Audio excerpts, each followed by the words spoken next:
I was a soldier in a Russian army. I was conscripted in the summer of 2021. My mother was really worried about me. She really wanted for me to attend a university, but we didn't have any money to pay for it. Plus I never had good grades in school, so getting to university was a problem.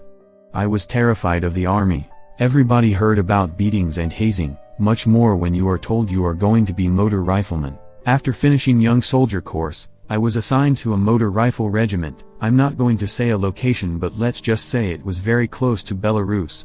In November 2021, the motor rifle regiment that was assigned to was sent to participate in the exercise in Belarus, right by Ukrainian border. Our commanders kept telling us that there will be no war, that this is only an exercise to deter Ukrainians. We were told that NATO is training new Nazi gangs in Ukraine, so later on they can invade Russia and Belarus. Of course it was bunch of nonsense, but everyone believed it. We lived in the tents in the horrifying conditions. When there were high winds, tents would collapse. When there was heavy rain, it would flood everything. We didn't have showers, or any way to clean our clothes. Food was scarce. Towards the end of February we were told we're about to go back to Russia, back to our garrison, but on the night of February 23rd, right after celebrating Armed Forces Day, we were given a bucket of white paint and white armbands. Our commander told us to draw letter Z on our BTR. We departed early in the morning of 24th February, heading into Ukraine. We were driving to the border guard post that was completely demolished by caliber missile strike. All that was left were ruins and burning remains of vehicles belonging to Ukrainian border guards. It felt exciting but scary at the same time. We saw a sign on the road pointing us towards Kiev. We have won yet to see any kind of resistance. We thought we won and this is going to be easy. We drove the whole day, watching Ukrainian civilians flee in the area. I occasionally hearing pop shots. I witnessed the car full of civilians being shot at by a BMP-3, killing everybody inside just because they didn't stop. I didn't think anything of it. It's war, right? We were driving very slowly, trying to look for any signs of Ukrainian armed forces, but there were none. Towards the end of the first day, I'll call him, the vehicles came to halt. I overheard on the radio, the forward unit ran into an ambush. There were a bunch of screaming on the radio and you could hear explosions out in the distance. It didn't take long for artillery to respond. They were blessing entire area for about 2 hours before everything turned quiet. When sun came up we kept moving. We drove by the side where ambush happened. About 15 vehicles had been completely burned down, some of the crews inside. When I saw soldiers pulling burned down remains of their buddies not have burned down vehicles, my heart dropped. It could have been me, could have been any of us, but yet we kept moving. We finally stopped to get refueled. After that we kept moving, until the column came to hold again. Again I heard a firefight out in the distance. Artillery and aviation were trying to take care of the threat, but it kept going all night.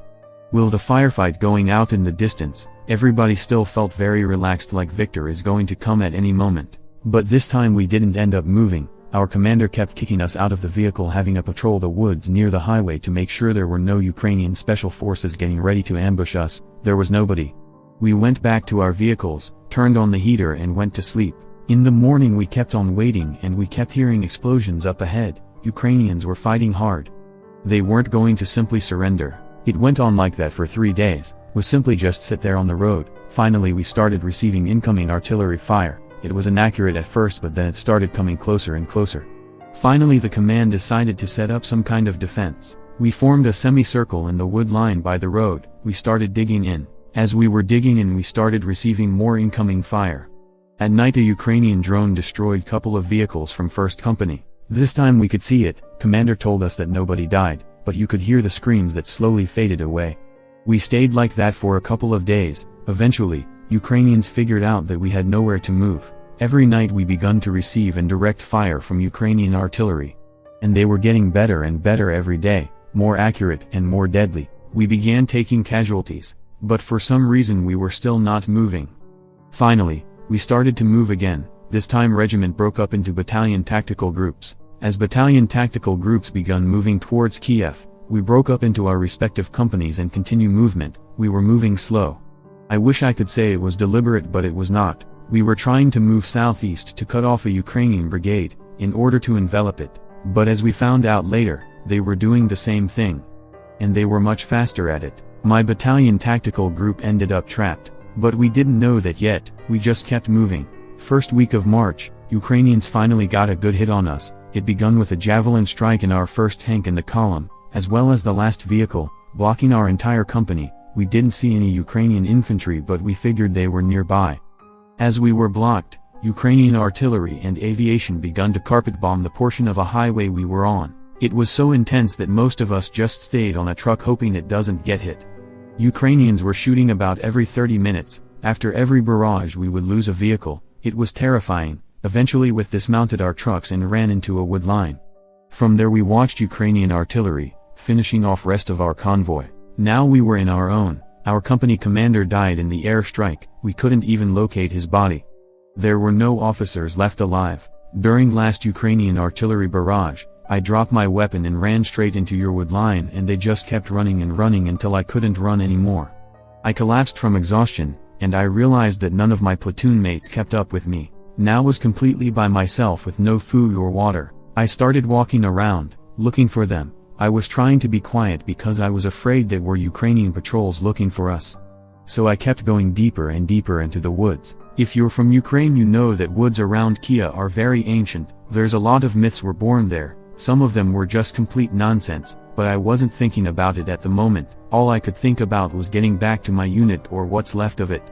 I filled up my cantina with some snow, waiting for it to melt so I can drink some water, but I had no food. Well, they say you can survive a month without food, except nobody said it was going to be easy.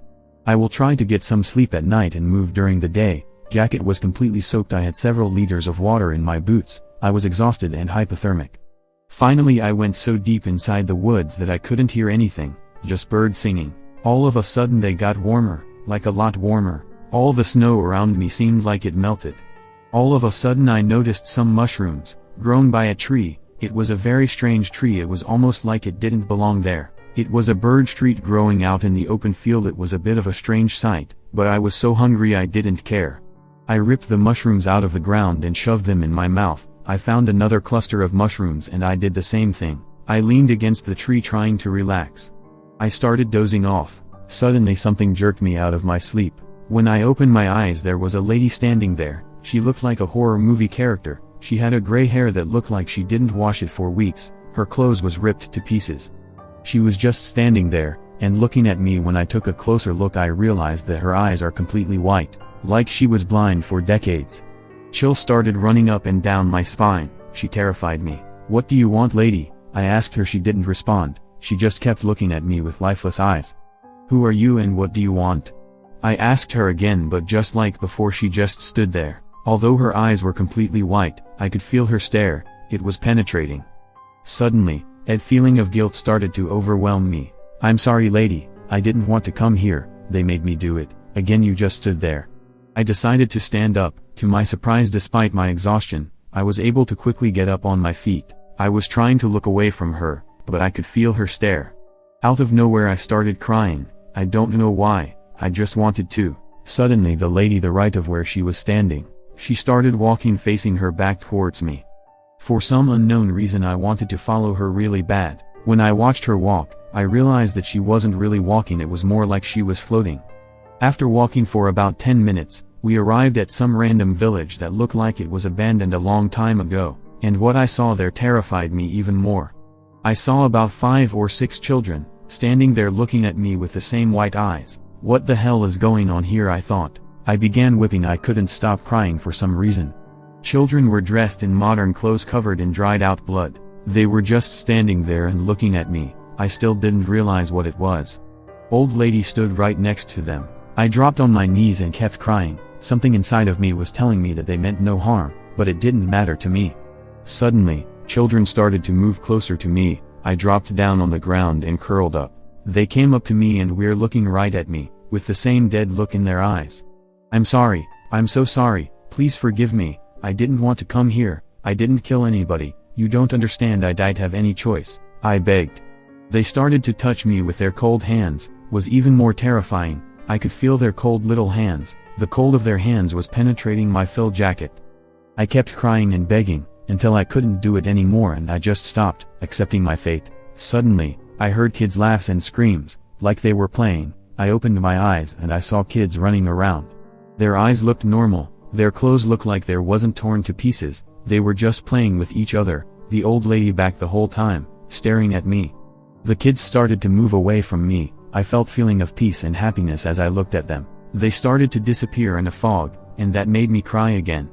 I started crying even more as they kept disappearing. I couldn't stop crying. The only one there was the old lady. I couldn't tell the time anymore. It felt like I've been in this place for decades. The old lady then turned around and started walking towards the fog. She disappeared as well.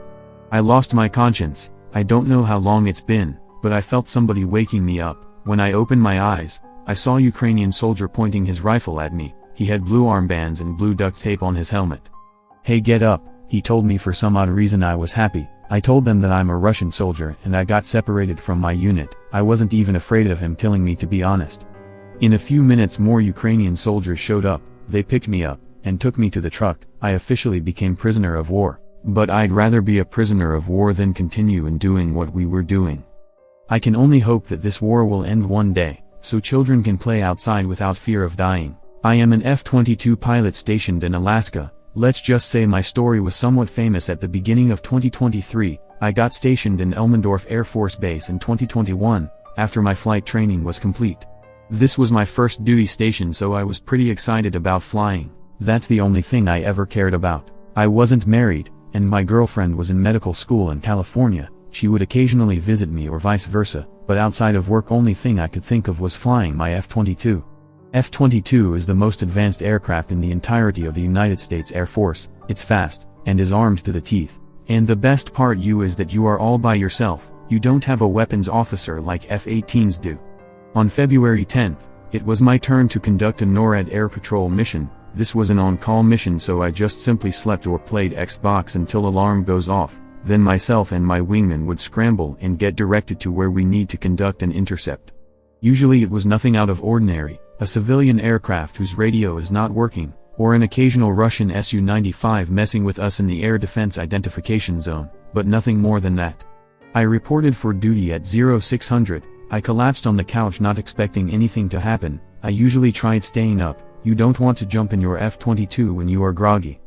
I couldn't use my phone, and only thing was there to do is to watch a 2-day-old repeat of a hockey game between Kings and Canucks. Oh well, that's the job. Both myself and my wingman grabbed some coffee, and soon we sat down. The alarm went off. I grabbed my flight gear and ran towards the exit to an airfield.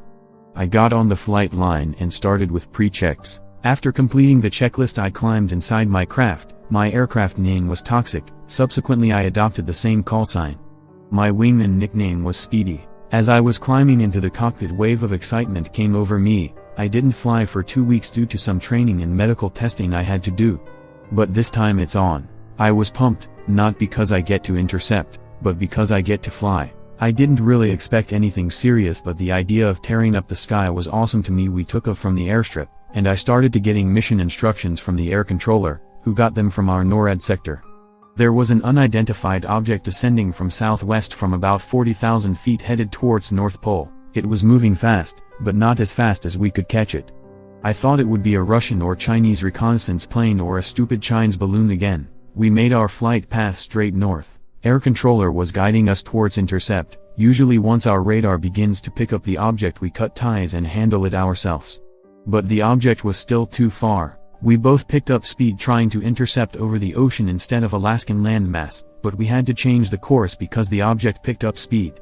We ended up flying towards North Pole, but still sort of in US airspace. Finally, we came within 10 nautical miles of the object. I started looking around, but still couldn't see anything. My radar wasn't getting any hits either. Speedy came on the net and informed me that he has some hits. He was higher than me. His radar could pick stuff up from a higher elevation. Hey dude, he is about 35,000 feet, moving at about 700. He said okay, that's not too bad, I thought, but the altitude is pretty high. Once we get eyes on it, INWA's going to make a determination on whether or not to engage. I was fully expecting a Russian aircraft at this point. I climbed up to my wingman altitude to get a good radar hit, and I finally got it, but I still couldn't see it, and finally I was able to make out the target. "What the fuck is that thing?" Speedy called on the radio. "I have no idea, man," I responded. What we saw shocked us both. It was a spherical looking thing, no windows, no wings, no visible propulsion system, just a smooth looking sphere. I didn't know what to do with that. I called air controller and described what I saw. I was hesitant to do so. I didn't want to get kicked out because my command would think that I'm seeing shit. But since Speedy is seeing the same thing, it was all good. Air controller said that NORAD instructions were to engage regardless of its intent. As I got closer to the object, my radar started to act out. It was the first time I have seen it do that. The thing obviously didn't like radar rays hitting it. Technically radar jamming is hostile intent, but I couldn't get myself to engage it. I asked for a clarification on rules of engagement from NORAD to win some time, hopefully by the time it would leave US airspace and we would RTB, but NORAD watch officer got on the radio and instructed me to engage immediately. I got directly behind an object and let off 2 Sidewinder missiles. Both of them missed despite me locking on target, which is not possible under normal circumstances. Shit, I thought, what the fuck is this thing? I still had 6 AMRAAM missiles, so I decided to empty my weapons bay completely. I shot all 6 and they all did the same thing, simply dove down when they left my weapons bay. I informed the NORAD watch floor that I have no effects on target. They instructed me to continue engagement. The object just kept flying like nothing bothered it. Then I decided to engage it with a Vulcan, which is my 20mm onboard machine gun for lack of a better word. I let off about 300 rounds, and object finally took a hit. It started dropping down. Oddly enough, it wasn't a fast fall, more like a feather dropped from 30th floor. I circled around it as it was falling. Speedy got lower to escort it down. After about 10 minutes it finally fell. It was almost like it weighted nothing. It didn't even make a splash on the snow. I reported a hit directly to NORAD. The watch officer congratulated me. I heard cheering on the background, but I for some reason felt awful about what I did. For some reason feeling of empathy rolled over me like a tsunami. NORAD instructed us to stay up until we get relieved by 2 F-16 from Air National Guard to keep an eye on this thing. After 30 minutes 2 F-16s arrived on the scene. We were relieved by my air controller. When Speedy and I landed, we were told not to ever speak about this by our security officer. Everybody seemed on the edge when we landed. Squadron commander personally listened to my debrief in the skiff. He told me, good job son, but let's not speak of it again, okay? There some high-ranking people were calling about making any official statements, so it went on. I still fly NORAF missions, but I will never forget the day I had to shoot down an innocent alien aircraft. Sometimes when you are in the military, you get caught up in the routine. You think the world revolves around training exercises and deployments. Sometimes you forget that there are things out there, which no one can explain, and the military exercises will never prepare for things you might have to encounter. Well, there is a story of a U.S. Marine who has experienced something in the mountains of California. I will not name him. Only thing I can say is that he is a 0311 stationed in Camp Pendleton, California with 3rd Battalion 1st Marines. First, I'm a Marine rifleman stationed at Camp Pendleton, California. I live being here quite frankly. I am from Utah, so proximity to my parents in Las Vegas made it that much better.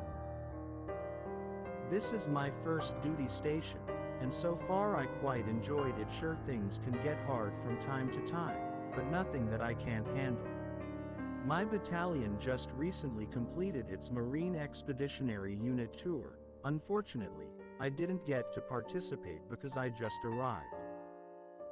Let me tell you, being new guy in a recently redeployed unit is not easy, but I trained hard and learned what I could from the guys that just did a deployment. Anyways, Marine Corps does not like to be idle. About 2 months after redeployment, we were getting ready for another deployment to Afghanistan. A part of preparation for Afghanistan, units typically had to conduct an exercise at Marine Mountain Warfare Training Center. If you don't know what it is, I suggest you look it up. Some people say it's in Bridgeport, California, but that's not quite right either. It's literally in the middle of nowhere in the mountains, pretty close to Yosemite National Park. But we were still about 2 months out from going over there. Meanwhile, we kept going to the ranges and doing a lot of road marches. About 2 weeks out, I ran into a buddy of mine who I went to SOI with at Chow Hall. We sat down and talked for a little while. I asked him how he was doing and told me that his unit just got done at MWTC, and that it was crazy. They had a Marine go crazy, and another one completely vanished. Apparently they are still looking for him. Anyway, He said the elevation there is a bit much, and not everyone can handle it. I asked him how he felt the whole time, and he told me that there was a lot of shit that outright creeped him out. He told me that when he was on the night watch, he kept hearing his name being called in the dark, but he was the only one up in his whole platoon, and rest of the company was a good distance away to come over there to fuck with him. I didn't think anything of it at the time. I just discounted the whole thing as lack of oxygen. About a week out we began packing our containers and gear. We received a lot of briefings, one specifically mentioning a missing Marine. His name was Lance Corporal Anderson. Apparently he just left his night watch and disappeared. They kept trying to follow his footprints in the snow, but they just disappeared at one point. We were briefed that search will continue while we are there. It shouldn't interrupt our training in any way, shape or form. Early in the morning on November 15th, we got on the buses and headed over to Bridgeport. It was a very enjoyable ride, very scenic with breathtaking transition from desert to woods and mountains. We finally arrived late at night. Company First Sergeant held a formation and assigned us our barracks space. I was dead tired. I just threw my sleeping bag on my bunk and collapsed. We woke up at 0500, and our surprise, the commander wanted us to do PT and start getting acclimated. I scrambled to pull out my PFT uniform and running shoes and get in formation. It took me so long to get ready that I didn't shave. My corporal tore me a new one for not doing that.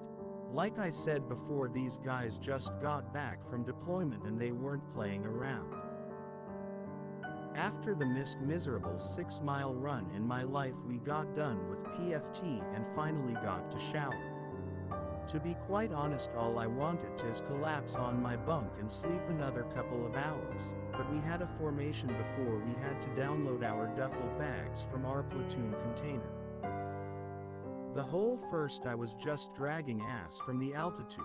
Finally at 2200 we got done with all of the preparations and set up to start our exercise. Right as I hit the bunk and began passing out, my team leader shook my leg and told me that I have a radio watch at the company operations center at 0300. Oh, how fucking great. I woke up 4 hours later and dragged myself to a building where company operations center was. All I had to do was an hourly radio check with battalion COC, so I just kept napping in between. Suddenly I heard my name called. I fell off the chair and hit my head on the floor. I quickly got up thinking it was our company first sergeant walking in, but there was no one there. I walked outside and only thing I saw was a Marine smoking a cigarette few hundred yards by India Company's COC. There is no way it was him, I thought. He doesn't even know my name. Whatever. Probably a dream. I decided to smoke a cigarette. My shift was about to be over in 20 minutes. Finally first saw a Marine walking from the barracks area. He was walking fast, little too fast for 0400. Probably a boot, I thought. As he was approaching I noticed that it was no one I know. He didn't have his headgear, and he had a desert pattern uniform instead of woodland-like rest of the battalion. He kept walking towards my COC, but then he made an abrupt left turn and began running. I caught a glimpse of his face, and his eyes were wide open as well as his mouth. Damn, I thought, who the fuck is this dude? He just kept running toward the mountains. I just kept looking at him. For a second I wondered if it was a missing Marine from 1st Recon. But I was hesitant to yell out. What if it was some crazy officer doing his pre-PFT? I didn't think anything of it, and I went inside the COC. About 15 minutes later my relief showed up and told me that I still had to do PFT. Great, I thought. I will be exhausted beyond imagination at the end of the day. I didn't get to sleep because all of the early birds in the barracks began waking up talking and making shit tons of noise. I just put my PFT uniform on and just went outside at 5:45. Buddy of mine was giving me shit about me forgetting to shave again. This time I went under the radar. After PFT, I decided to skip chow to get some sleep. Later I found that to be a very dumb idea. I racked out until about 08:30. My squadmates left me alone as they were too busy bullshitting and smoking outside of the barracks bay. The third day was consisted of getting ready to use our cold weather equipment. We were having classes on cold weather equipment all day. During the whole time I kept passing out. Finally my team leader took me outside for some extra PFT. Let's just say it didn't help, and I just decided to stand up for a class instead of sitting down. I was glad the day ended. I saw my bunk and I just crashed. The elevation was really kicking my ass. The third day I felt little better. My platoon commander decided that he wanted to repeat 6-mile run just to see how everyone felt. We all were slowly getting acclimated and no one fell out of the run this time. We only had 2 days left before heading into mountains. We spent the day packing up our gear and doing things like laundry.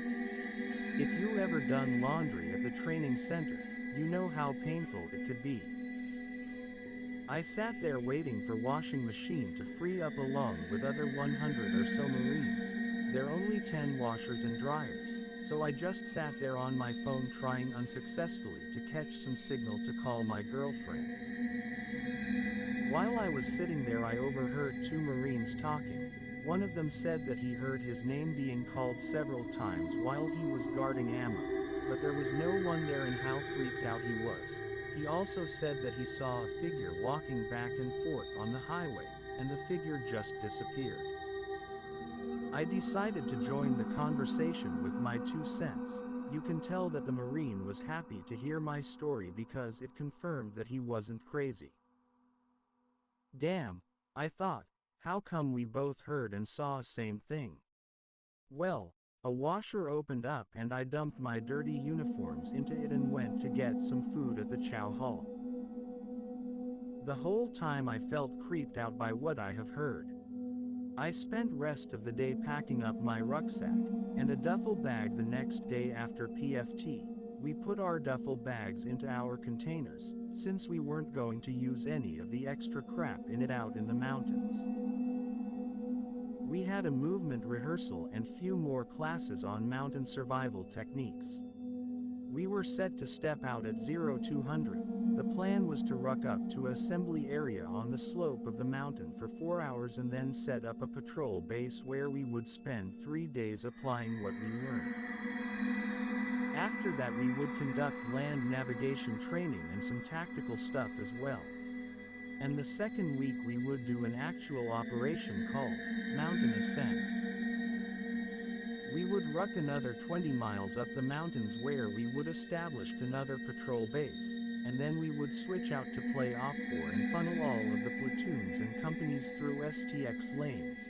STX stands for Situation Training Exercise, meaning we would be given a scenario or mission we would have to accomplish. I didn't get any sleep that night. I tried, but waking at up 2300 wasn't very appealing.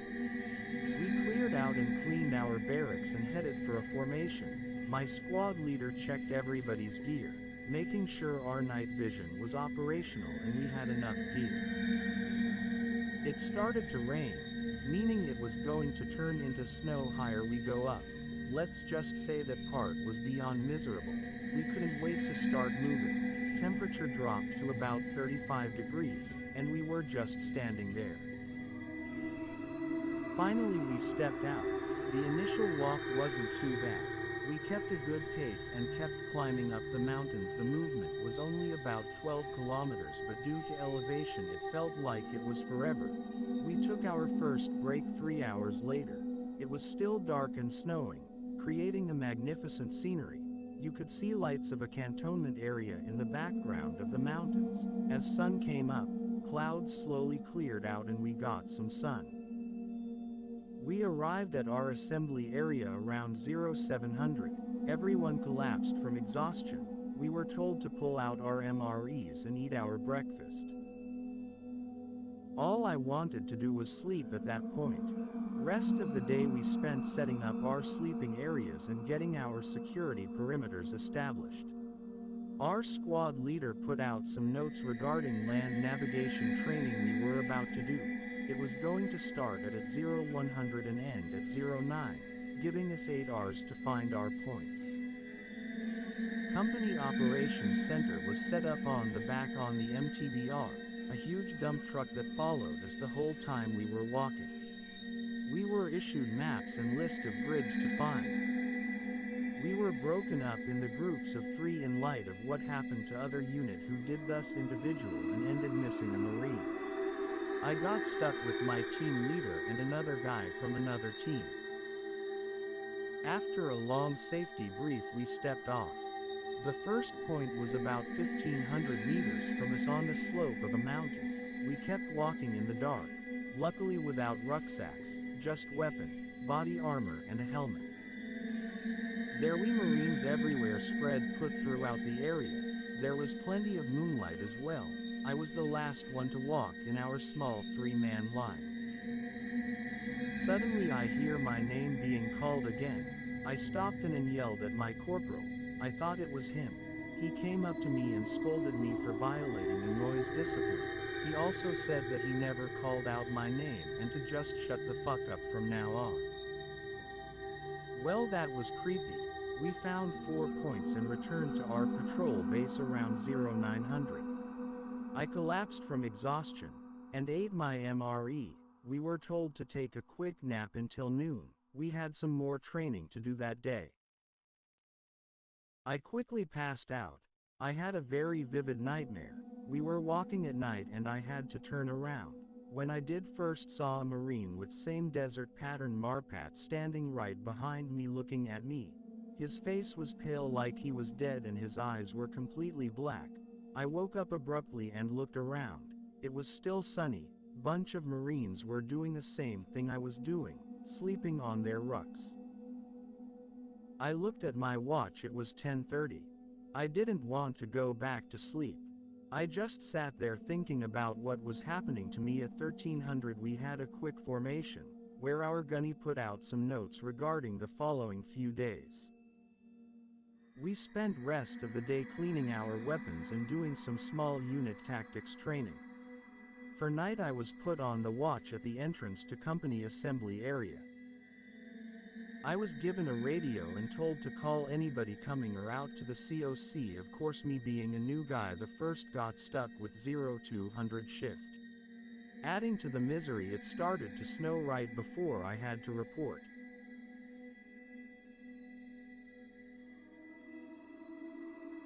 I walked over to where I was supposed to be to find a lonely Marine standing there with a radio in his hand.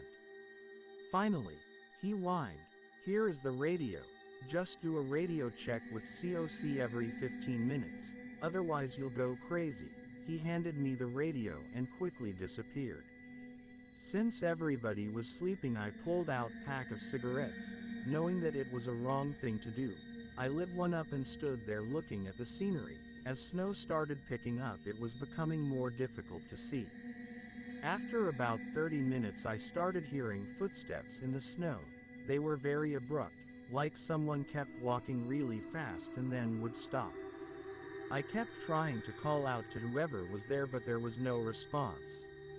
Suddenly, I heard my name being called again.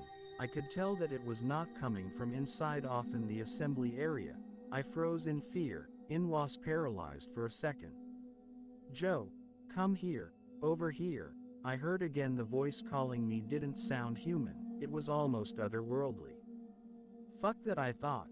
I finally gathered enough courage to run towards COC. I took off running and immediately tripped and fell. "Joe, I am over here, I need help, please," the voice kept on talking. I got up and took off running. I couldn't see the COC, so I just kept running in the direction of the sound of the generator. Suddenly, I came to dead stop. Right on the front of me I see the same Marine I saw in my dream. He was just standing there very still. He was dressed in the desert marpat. His name tag was missing. His face was pale white, and his eyes were completely dark. He was standing there and looking at me. I felt paralyzed. I closed my eyes and started running through where I thought he was standing. I tripped and fell again. I got up and kept running. My adrenaline levels were probably off the charts. The whole time I heard voices I kept hearing. I just need help. Come and talk to me. Finally I heard loud sounds of a generator. I ran up to it and started banging on the gate on the back of the truck. One of the NCOs opened up the tarp opening. "What the fuck, Marine?" He yelled at me. "Get the fuck in the truck." I climbed up on the back and started talking. I said, "Staff Sergeant, there is a guy out there, his eyes are all black and shit. I didn't know what the fuck to do." "Shut the fuck up, devil dog. What did you smoke? Sit down here and wait." He got out of the truck and went to go get a corpsman. I was shivering and shaking the whole time. Company finally showed up after 30 minutes. He pulled out his flashlight to take a closer look at me. He checked my eyes and my pulse and blood pressure. "Dude, I don't what the fuckness going on here with you, but you need to chill the fuck out. Your blood pressure is off the charts." The staff sergeant and first sergeant climbed up in the truck. First sergeant didn't seem happy whatsoever. "If you smoked some shit, Marine, you need to tell us now," he said. "Sir, I didn't smoke anything at all but a Marlboro Light. I'm telling you, there is some dude." I started crying. Finally they saw that I wasn't faking. "Okay, get him down to a clinic downhill first thing in the morning and see if them can drug test him," he said to Staff Sergeant. "Roger that," he responded. I sat in truck until sun came up. Finally I was told by our corpsman to grab my rucksack and leave my weapon in nuke vision with my platoon. I had to sit there and wait for a truck to take me down to clinic at cantonment area. Corpsman told me that first sergeant also wants a urinalysis test done on me. He was very convinced that I was a druggie. Whatever, I thought. I know I didn't take anything. I was sitting there waiting for a truck to show up to pick me up and take me back for about 3 hours. I just kept dozing off and having nightmares and sleep awakenings. Finally I heard an NCO yelling at me to get in the truck. Ride back was fast, maybe 20 minutes or so. I was told to drop off my gear in the barracks and report to the clinic. I was seen by civilian physician assistant who was grumpy and skeptical the whole time. You could tell he was not believing a single word coming out of mouth. Finally he said, "Okay, Marine, here is the deal. There are 2 scenarios here. You either took something that you aren't telling me, or you are having some kind of psychotic outbreak. Neither one of these I can deal with right now. I'll have to send you down to Bridgeport. There is a small clinic there that can give you a UA test and psych eval, but you'll spend a night here because it's too late to take you down there, so report here at 07 tomorrow so we can take you down." I was slightly excited for spending a night away from the mountains and snow. I went back to the barracks, hitting a chow hall on the way back. I felt great and free from all of the judgment I was getting back at my unit. I collapsed on my bunk and started watching YouTube videos. Since everybody was gone, the lonely cell tower at MWTC was finally at the full blast. Before I noticed I was out, I didn't have any nightmares this time. I woke up at 05:45 and went to take a shower. There was about 5 more Marines back in the barracks. Some got hurt during an initial march up the mountain, some were hypothermic. It felt good not to be alone, but this early, in was only one up. I walked out to smoke a cigarette. At 06:45 I walked over to aid station and waited. Some sergeant told me to wait here while he is getting a van ready. We finally left. It felt great to be able to leave confines of MWTC and go back out to civilization. The NCO wasn't very talkative, but he did offer to stop at the gas station to get some snacks, an offer I gladly accepted. He dropped me off and told me to call aid station when I was done. I was immediately taken to take a urinalysis test, and then I sat there waiting for a psychologist to show up. The psychologist was a nice native lady. She carefully listened to my experience and took notes. Suddenly, she asked me, "You said you were from Utah. Do you know if you have any relatives that are native?" The question caught me off guard, and I didn't quite know how to answer it. I had to think for a second. My great-grandma was from a reservation in northern Arizona, so I told her I was part, but I don't know the percentage. She then said, "Okay, I will give you some medicine for anxiety." She seemed very concerned, and I began to wonder if I was really losing my shit. I got prescribed some anxiety medication, and before I walked out, she told me that I should seek some spiritual help as well, that there are things out there that conventional medicine can't help with. I didn't really know what she meant by that, but it stuck in my head for some reason. I called back and got picked up in about 2 hours. I got back to MWTC, and was told to get ready to go back out first thing tomorrow morning. Company was getting ready to conduct movement to higher level where the platoon STX lanes will start. Damn, I thought, I had a nice break, now it's time to go back. I wasn't looking forward to it. I was expecting to get mocked and dismissed at every corner. Ride up was uneventful. I reported back to company COC. The first sergeant looked pissed off at something and took it out on me almost immediately. He said, "If some shit comes back positive, I am going to the brig." Damn, I thought, what a great welcome back. I went down to my platoon and grabbed my weapon and nods.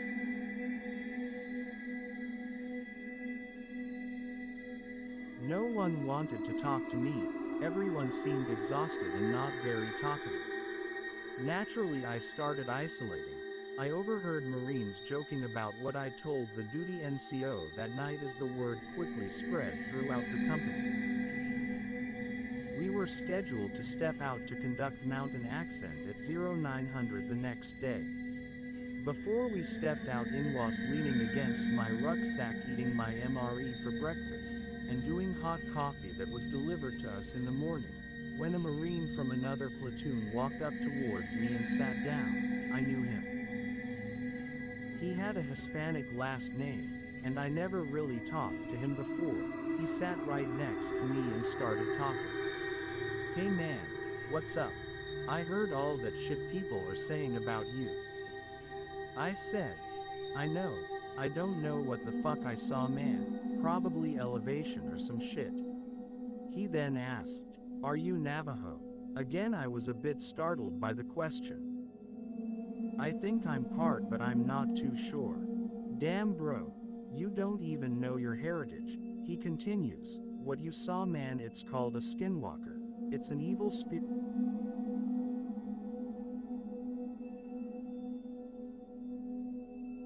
that possesses people, but not any kind of people. You have to have native blood flowing through you. It don't want no white people." I was lost for words. Damn, finally someone who believed me. He began explaining that you have to go through some ceremonial shit so the skinwalker doesn't know who you are. "Listen man, I'm going to my reservation for Christmas leave. My uncle is a shaman and he knows how to deal with this shit. You know what I'm saying? Come with me to Arizona and we'll take care of that." I was hesitant to agree, and I told him that I will think about it. The company started the movement up the mountain. Higher we went, up harder to walk it got. Finally we got to our next assembly area. It was a slope of a mountain covered with snow. We started setting up our couches. This time my tram leader didn't put me on night duty, which was great. We were told that at 0600 our platoon has its first STX lane. Everything was uneventful. I didn't hear any more voices and my anxiety seemed like it was down. Until 2 days before an end of the exercise. We had a night STX lane where we had to walk up YHE Mountain and knock out a makeshift bunker with a machine gun nest. I was the last one in the formation, pulling rear security. We began walking at midnight, hoping to finish the last STX lane. We were about 5 to 10 meters between us. I was just walking up when I heard, "Halt." I stopped and took a knee trying to look around. I was trying to look for a guy ahead of me but I couldn't see him. I sat there for a few minutes before I realized something was off. Suddenly, I lost my sense of direction. I heard, "Over here, come here." I started moving towards the voice and I ended up falling off the slope of the mountains. I screamed out, and I just kept rolling down, which seemed like it was forever. I felt sharp pain in my thigh and knee as I was falling and I hit face on the rock breaking my nose. I finally stopped rolling, my back twisted so many times I thought I broke my spine. I tried looking up but an overwhelming pain took right back down. Suddenly I saw him again. He was just standing there looking at me with the same dead eyes. I couldn't scream. I just closed my eyes and kept telling self it wasn't real. But somehow he was still talking to me, like telepathically. "Joe, just look at me, you don't have to be scared." I finally was able to let off a scream, but in reality it was more of a moan. Right side of my body was still somewhat functional and I was able to turn on my flashlight. I closed my eyes again, and I lost my consciousness. I woke up when it was still dark. I could tell that I was getting hypothermic just laying there on the cold ground. The skinwalker was gone. I was finally able to scream. I let out a scream for help, and I heard voices up on the trail. It was my squad mates looking for me. They got down to where I was. The platoon commander got down there as well. "How in the fuck did you end up here? I told you motherfuckers to watch your step." He called a 9-line medevac request on the radio. The corpsman was able to come down as well. He had a thermal blanket with him. I got wrapped in it until helicopters showed up. They hoisted me up and evacuated me to a hospital in Modesto. I don't remember how I got there, but I spent 12 days at the Naval Hospital on Camp Pendleton recovering from my injuries. I was able to come back to my unit right before Christmas leave block. My injuries were too severe for me to continue train up with my unit. So I just took convalescent leave until my medical discharge process begins mid-January.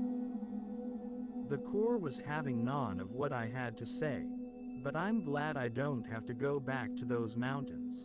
When you go to the military training center, sometimes all you focused on beating the OPFOR, also known as opposition force, just American soldiers dressed like enemy, and winning a battle. But some battles, we don't talk about or get ready for are not the ones we ever trained for or ever want to have. Here is a story of a soldier who went to National Training Center at Fort Irwin, California to fight OPFOR, but instead he ended up fighting another battle, the one that he would never expect. "My name is Sergey. I am an immigrant from Ukraine. My parents came to this country when I was 11. We settled in Boston. I spent next few years learning the language and trying to integrate myself into American society and make some new friends. Unfortunately, it was difficult to make friends when you don't speak their language. When I turned 16, an army recruiter came to my high school and showed us video about the army. I instantly decided to join. I wanted to be an army ranger. I filled out some paperwork and started to train for it. Finally, once I turned 18, I was able to walk into Army recruiter's office and ask for option 40 contract, which means I get to go to RASP stands for Ranger Assessment and Selection Program as well as Ranger School after basic training. Oh, did I forget to mention that get to jump out of plane? Don't mind if I did. While in basic training I realized that I made a huge mistake by asking for all the additional training.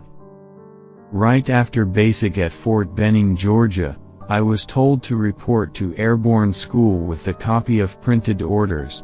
The hell with it, I thought. If that's what it takes to be a ranger, then let it be. I soon went to RASP and Ranger School. I was gone for about 6 months because I had to have a break between the two. Unfortunately, right after Ranger School graduation I got arrested for underage drinking while I was out with my buddies, and my dreams of becoming a ranger had been shattered. I now had to wait at Fort Benning to get new orders. I ended up going to 1st Stryker Brigade Combat Team 2nd Infantry Division at Joint Base Lewis McChord.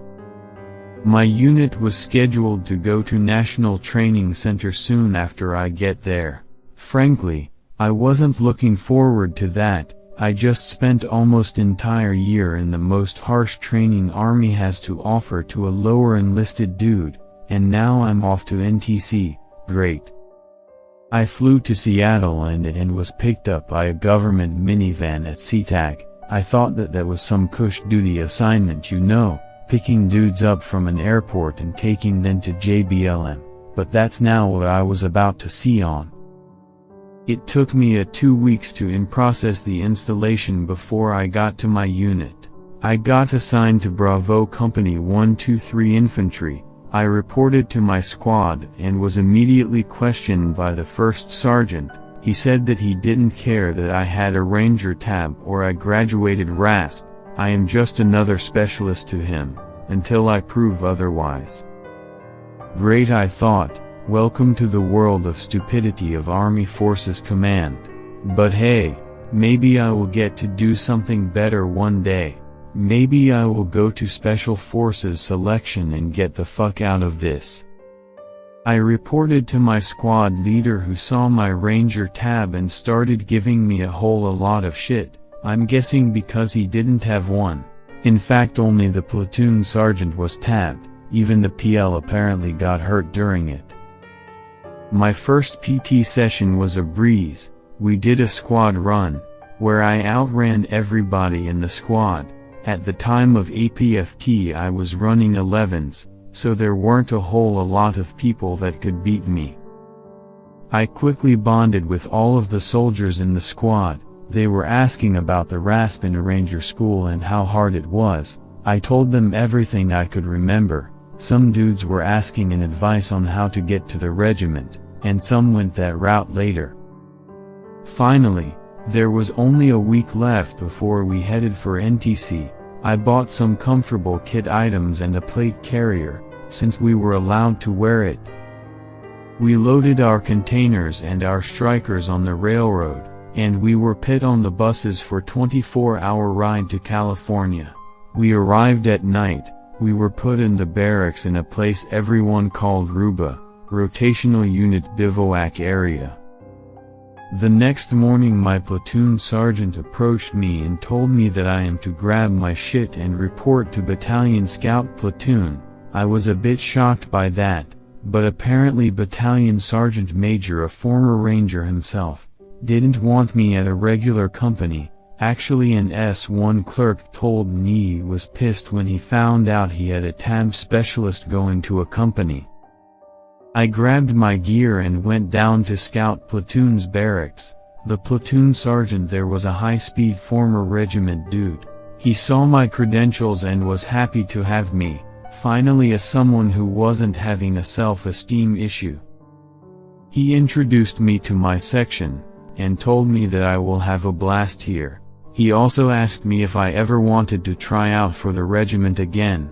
I told him I will probably try SFAS when I pick up my 5, meaning getting promoted to a rank of sergeant. We spent a week getting prepared for the rotation. We were receiving bunch of briefings and getting our miles gear, It a little kit that goes on you helmet and vest with bunch of laser sensors and small speaker. If you get hit by a laser, you are dead. All NTC is a glorified laser tag. Finally we were about to go to the what everyone called a box. Box is the training area where rotational brigades go to find "kill" the OPFOR. Scouts out. We were first ones to go out to conduct reconnaissance for our battalion. Battle period began at 1800 on Friday. We drove out in our strikers going towards a place called Whale Gap. If you know you know. NTC despite all of its suck is a very beautiful place. We were observing an NAI, or named area of interest. It took me a while to get used to scout terminology. Our job was to sit at the observation post on top of a small hill and observe any OPFOR movements. Sure enough, we didn't get any activity that night. OPFOR was just staging just like we were. I was sitting there wondering why don't we just seize the wall gap now since no one was there. I later saw why. Saturday morning we got relieved to get some sleep by another section. I crashed in my sleeping bag. Woke up 3 hours later. Our platoon leader was gathering everybody for a rehearsal for a night push the battalion planned for Sunday night. We were to push through Whale Gap and occupy series of hills, called John Wayne Foothills. Our job was to seize them while battalion is maneuvering to posture itself for a larger operation. We were all pumped. We finally get to do something that is close enough to combat. My platoon leader planned an ambitious operation where we would infiltrate the hills on foot after our strikers drop us off couple of miles away. We would walk under cover of night and walk up the hills to seize them. Sounds simple. It always sounds simple. We spent whole Sunday getting prepared. We jumped in our strikers and headed towards our objective. There was a huge convoy of hundreds of strikers about to start moving, creating a huge traffic jam. Luckily we were first ones out. When we came within a mile of Whale Gap, 2 of our strikers were taking put by simulated anti-tank guided missiles, or also known as ATGMs, so there was only 2 squads left to finish the mission, while everyone else gets to chill as a casualty. We stepped off and went up the hills, just to find 2 platoons of OPFOR waiting for us. Needless to say we got smoked. I was the last one to die after I took some OPFOR dudes with me, but by Monday noon, we were all killed. I was laying on my assault pack drinking my awful Gatorade mix from my canteen. When we were told to get up, there is a tactical pause to reconstitute and get ready for second phase of the operation. The second phase of the operation was for us to seize the town of Razish, just a fake container city on the middle of the desert. Scouts were to occupy few observation posts near it and observe OPFOR activity in the area, maybe call some fire missions. Our observer controller short OC was not really present, so another one had to cover down, so we weren't really getting any feedback. Finally we departed for the mission. This time we were going to walk it. We started walking at 2200. It was a good distance walk through rugged terrain. Of course people weren't in shape enough for it. Half of the platoon slowed down to crawl speed. My section was the only one that kept up a decent pace. The platoon leader just instructed us to keep going and occupy the designated OPs, and everyone else will catch up eventually. Unfortunately, even my section started to get worked out. Eventually only my team leader and I made it to the op. We decided to split to occupy 2 OP locations. Basically I ended up by myself on the slope of the mountain overlooking Razish. It was around 0200 and I was dead tired. Suddenly I started hearing voices behind, and they were getting little too loud. I figured it was our guys finally catching up. I got up and went to take a look. I figured if I see them, I will guide them into their OP. When I got up and walked over I saw that no one was there. What the hell were all these voices? Maybe it's OP4.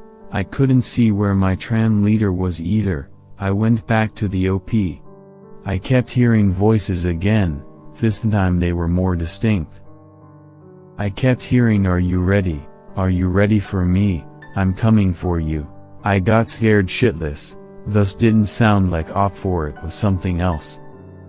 The voice wasn't coming from anywhere, it was literally everywhere around me.